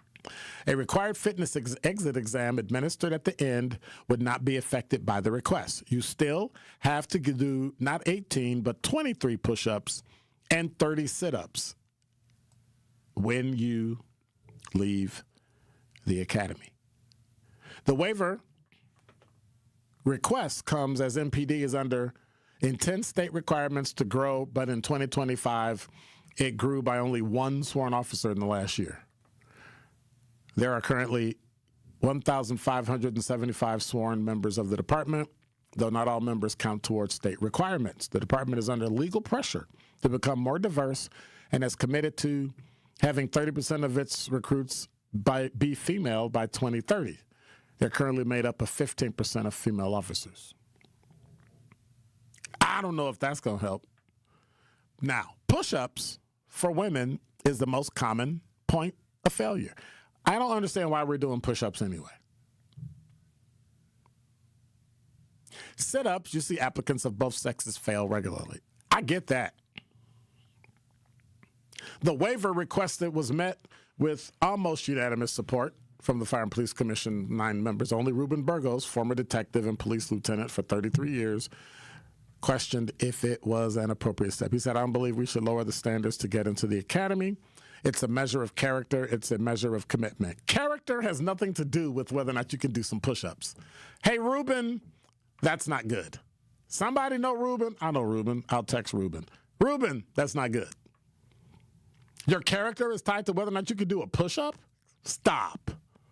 Most others, however, believe the waiver is an appropriate step considering the recruitment pressures and the benefits of hiring female officers. Now, are we lowering the standards to let women in when over the decades women have stepped up to meet the requirement? So when I first started, I was kind of for it, but now I'm not. Research has shown female officers are less likely to use force, more inclined to community engagement, and are more effective at handling sexual assault cases, according to the Police Executive Research Forum. Now, is that because they're better at it or because that's what the male cops send them to when they're the supervisors? Got to look at it from both ends. Bree Spencer, vice chair of the commission, said, I just cannot be convinced that someone who can do 8 push-ups, not 18, means that they're going to be a bad cop before they even go into the academy. That sounds like a person that's never been punched in the face before. That sounds like a person who has not understood and does not understand the physical requirements it takes to actually go through the academy. To go through the academy, whatever you got to do. If you can't get 8 push-ups, you're not going to do 18 or 30. It's just not, or 23. It's not going to happen. And there have been women that have stepped up to the plate. Women have always had to do less than men. Push-ups, sit-ups, all that stuff. So I don't get it.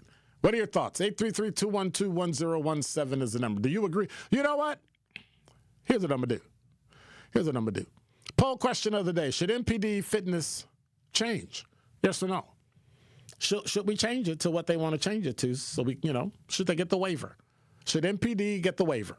Should they change the test? However you want to word it. Yes or no? Because I find it interesting because I don't think you should change it. I had to go through some pretty grueling days and some pretty painful nights and icing and all that crap. Matter of fact, that's why my back is bad now. But it's one of those things where, a couple things that occurred in my life caused my back to go. And I'm just saying, women have stepped up and have met the challenge. They've worked out before they took the test to get in. They passed it. They went through. They passed the final test, graduated, and they're cops. Every police academy in the state of Wisconsin had it, whether you're at a technical college or State Patrol or Madison or Milwaukee. They passed it. So I say, why not them? Kathy, you're on the award-winning 1017 The Truth. Yeah, when Sheriff Artisan was around, I passed the physical agility test and everything quite a while back for the Sheriff's Department. I used to run 5 miles a day. It took me less than 30 minutes to get that done. I did a lot of sports and stuff, okay. So I was able to pass it, and I knew I was. I was proud of myself, too, but I didn't want the job at the end of the day. I'm still at the county, though, but I didn't take that particular job at the end of the day. Okay. But do you think that I was in my 20s. Do you think that we should tweak it for women? I'm thinking. Let me rephrase that because that's not fair to women. It's always been a lesser requirement for women, but should we change that requirement that we've been using? You saying for the sit-ups? For everything. For everything. Push-ups and sit-ups. I would have to look at it and see how much they're changing. I would say to a certain point, because I'm not sure how healthy people are. Health, but physical agility that they are, that were people were before. I'd say yes, maybe slightly, because you have to. First of all, I'm gonna tell you another one. After 4 or 5 years, you have to have them cops get back in shape. They got about 20 things on their holster where they didn't have all that back in the day. How can you chase somebody that's 20 years old with the speed of lightning? Because, well, first of all, nobody runs at the speed of lightning anymore. But it's like everything. When you're in the academy, you wear that crap. You wear stuff around your waist that's going to weigh you down. A weapon or a facsimile weapon. You wear a vest. So you run in that stuff. I had to climb a wall, too, I think. I had to climb a wall. Yep, you had to climb the wall. You had to do... But they've changed a lot of stuff since then because it didn't make any sense. Right. So here's the deal. Do a lot of stuff. Current recruits, you do 18 push-ups, 24 sit-ups, and a 1.5 mile run in 20 minutes. A 1.5 miles in 20 minutes, 20 seconds. I know I should change this. It took me 30 to do 5 miles. It depends on the health of the person, the age, the height. So I would say yes, change it. So no, wait. Right, listen. Don't you think that if you know you're going into a police academy and you got to work out and you got to take a test that you would do that before? So if you don't have the common sense to do it before, but if you don't have the common sense to do it before, why would I want you? If I knew that you had to do that ahead of time, I probably wouldn't have signed up to be with them because you ain't got that much time once you sign up. So if I know there's a lot of physical stuff with that, I'm 20 years old, I may want to join the police. I may not join until I'm 25, so I get myself physically shaped and eating properly a certain way. Exactly. A lot of stuff can weigh you down. Exactly. So I'm like you. If you're right at that point, I would have never done that. I would have done that. I looked at that. I knew I was a good runner out of high school, and I did a lot of exercise like I do now. And I'm pretty much the same weight from high school, except for 10 pounds difference, okay? So I think that I'm with you on that. Maybe don't change it because you already know ahead of time. And I don't think people know there's a lot of that to that before they sign up. When you sign up, you tell them, When you sign up, they send you a form, and there's a sheet, and it has all the requirements, the written, the physical agility, I wouldn't sign up. I wouldn't recruit myself. I wouldn't recruit myself. I waited, give it a couple of years, depends how old I am. I wait a couple of years. It take you 2 years make sure I got to be able to do 23 push-ups? Bruh. They said 2 years? No, I'm asking you. Well, you're right. Now, if you do it and you fail, you got to wait 2 years in order to reapply. Okay. Well, once I looked at them, they gave me 2 years. I get them push-ups in, okay? Because I do sit-ups myself at home, about 8, 9, 10 push-ups. But shouldn't you be able to do that now? But you got to be able to do that before you even go in. We're talking 18 push-ups. Right, and a lot of people can't. But wouldn't what do you think? You think they should be able to do that, right? I was 33 years old when I joined the Milwaukee Police Department, and I'm sure good 3/4 of the class, I was in better shape and could run further and do more push-ups, sit-ups, and what do they call them? Hanging, where we had to hang like a fool. That made no sense at all. Right. And I could do it. And go over You're talking kids that are in their early to mid-20s couldn't do it? Come on.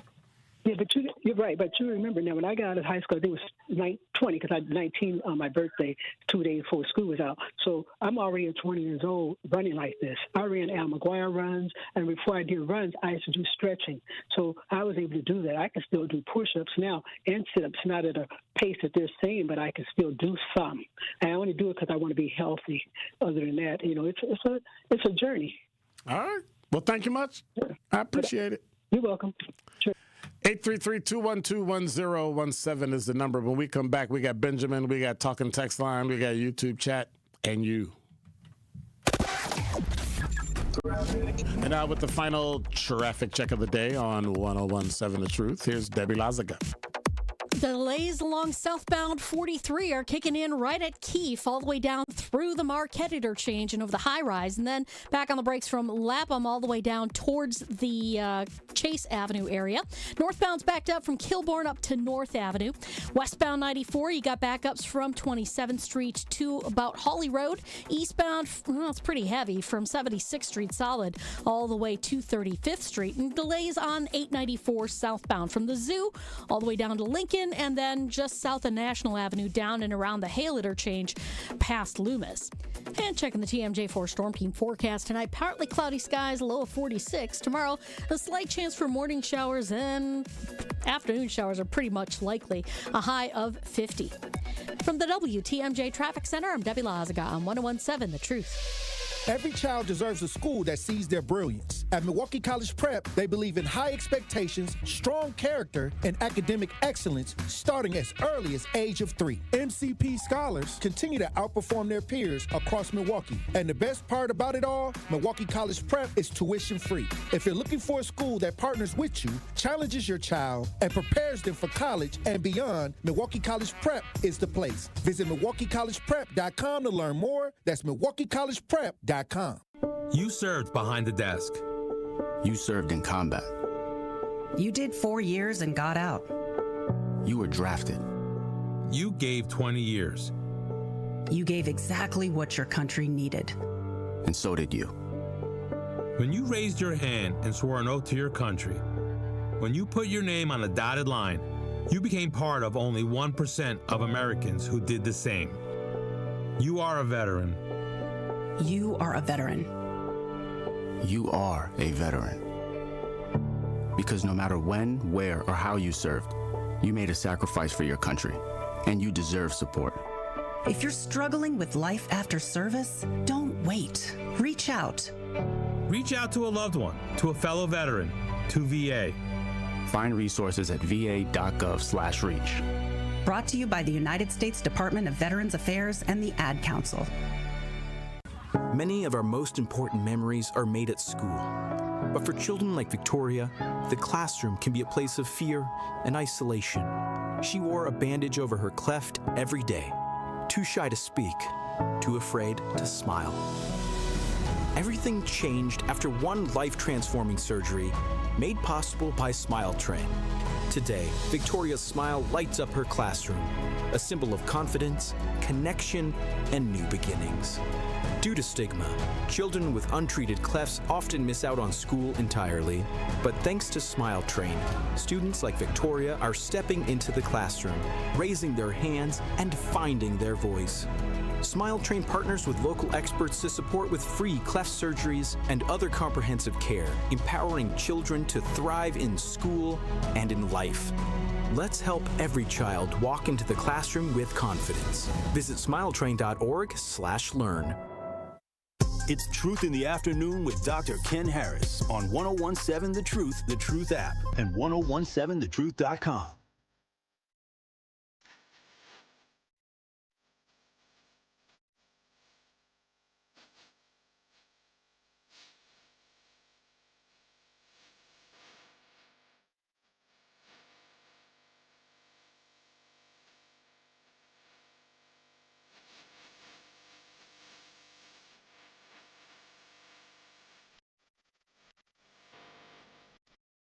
You're listening to Truth in the Afternoon. I'm your host, Dr. Ken Harris. 833-212-1017 is the number. Should MPD's fitness test change?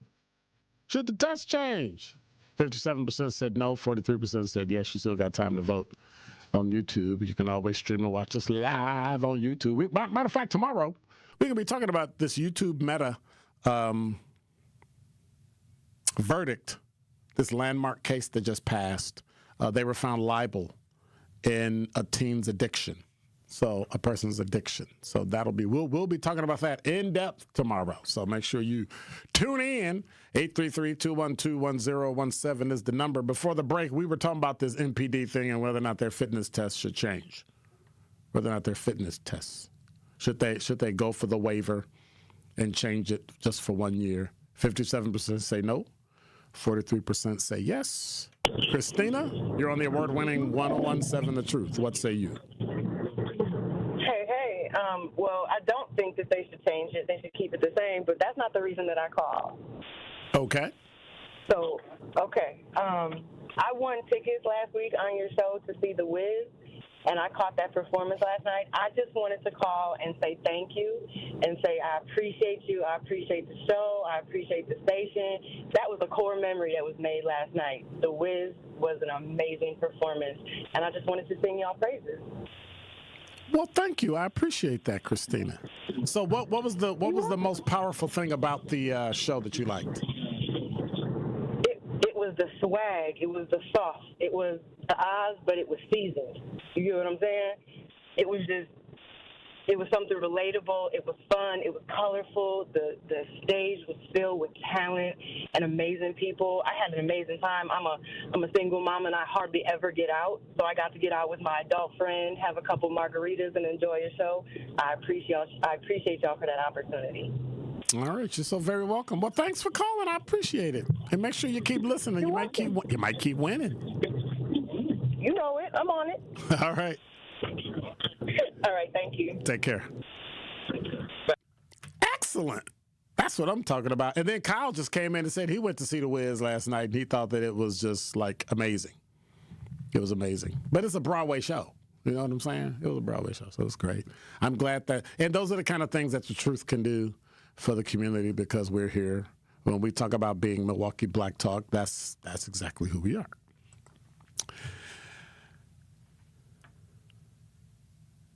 Nah, I don't think they should change the waiver. We've been talking about that in the 5 o'clock hour. Don't change the waiver. Make them go through everything. I still didn't understand what Ruben Burgos was talking about. We talking about it's a reflection of your character. But, however, I see and understand his point of view as it relates to if you knew this is something you wanted to do, you should have been personally accountable and made sure you were in shape so you could do it. Now, some people don't know that it's that extensive because in their mind they think, well, I only got to run so I can do that, and they can't. And so how do you know that you have to go do it? Hey, Zach, I need you to do 10 push-ups. Like, okay. And then they can't do 10 push-ups. So watch this. If it's leaning like this, you should be able at least to do a third more of what you might do laying on the ground with your body weight. But at some point, practice. You got to practice the form so that you get it right. All that has to be. Your arms can only be shoulder width apart. And it's straight up, straight down. And that's a good part of your body. It's hard to do. It is. It's hard to do. But I passed it. And Lord knows if I could pass it, anybody could pass it. I passed it. But you have to actually be in shape. You have to actually. Now, here's the other issue with law enforcement, right? There's no standard afterwards. It's not like the military. It's not like the military where, afterwards you got that yearly physical and you got to meet the standards in order to stay and all that. Police don't have that. So once you get in, that's why you see fat cops walking around. Now, you also see fat cops walking around because they eat a lot of bad junk food they're not supposed to eat because they're ripping and running all day. And then when they go home, they're too tired and they go to sleep and they don't work out. And so that's one of the reasons why they don't do it. That's one of the reasons. I mean, I get it because I was that too. But I'm going to tell you, it wasn't until I became a lieutenant that I ballooned up to 252 because you sit in the office all day. And people go, hey, Lute, brought you dinner. And it was pizza, chicken, all the food that was bad for you. And then sweets. So there you go. And then finally I retired, and then I came back, and I had to kind of get back in shape because I was doing it. And then later, after I left that department, I went, you know what? This ain't good. Then my doctor told me I was pre-diabetic, and I went, we're done. And I cut my sugar intake to, I choose to eat sugar on certain days after I eat something that's protein, and then I stop. And then that's it. Miles said, that is still food, Ken. You should not discriminate. You have to. You have to discriminate with food. We're going to talk about this. I have a friend of mine who's a cardiologist who I really have to try to get on the show. I also have a friend of mine who's a dentist who I really need to get on the show. Those two things together will terrify you. if you eat and drink whatever you want. It's terrifying. And we have to do it. So, I mean, would you want a cop there fighting for your life, God forbid, and has a heart attack and dies? I've known of it. I've known police officers who literally on the job had heart attacks and died. The stress, all that. So I get it, but at some point. 833-212-1017 is the number. So going back to this poll, should MPD fitness test change? We are exactly at 50% say yes and 50% say no. But what are your thoughts? You can stream and watch us live on YouTube. You can log in and take the poll. Or you can go to 1017thetruth.com. Make sure you subscribe, hit the notification bell. You never miss a show. It's simple. It's simple. Jeffrey, you're on the award-winning 1017 The Truth. Hey, Dr. Ken, how you doing? I'm good. How are you? Great. Hey, I think as you know, I was in the military, right? Okay. The cops recruitment, I think is a joke, because once you pass the test, since I was in the military, if I'm chasing someone, you still need to maintain. You still need to be in shape. You still need to be doing something while you're on the job, not eating donuts, and you need to maintain. Now, for example, if I was a cop, of course, I was, probably be in the reserve or something like that to maintain that physical ability, because once you are on the force, that's where you guys lose me. I say, how can a cop chase? How can a cop maintain that's part of the job, maintain his physical ability as well as the paperwork of the administration. But it's not military, it's civilian. And I understand. Well, I don't know if you do, if that's how you feel. But Ken, that's debatable, because you said that you can't do your job if you can't catch the robber. Who said we can't catch robbers? Prove that we can't catch robbers. We've done it day in, day out. We do it day in, day out. Military doesn't. Yes, we do. Military doesn't. When you are in the military, you have to maintain the standard. When was the last time the military took a hitch? When was the last time the military took a hitch or a call for service? When was the last time they took a DV? When was the last time they took a burglary, a robbery, a shooting? They don't. Well, that's true. We don't. It's a different job. It's a different job. It's a different job. So we don't hold your standards for our job. Ken, come on now. I'm telling you. You know for a fact that a lot of cops is out of shape. Absolutely. I don't even know. Right. I don't even know how they I don't know how they maintain as being a cop. But they still do. And they still catch people. So I don't know if your argument is accurate. We can agree to disagree. I disagree with you. I did the job. You didn't. I literally did the job for 30 years. Yeah, you. I'm talking about you did and the majority job, of my friends did. The majority of my friends did. The majority that are on there now are doing it. King, you know how much I weigh right now, because you have seen me and you know who I am. I don't know who you are. Who are you?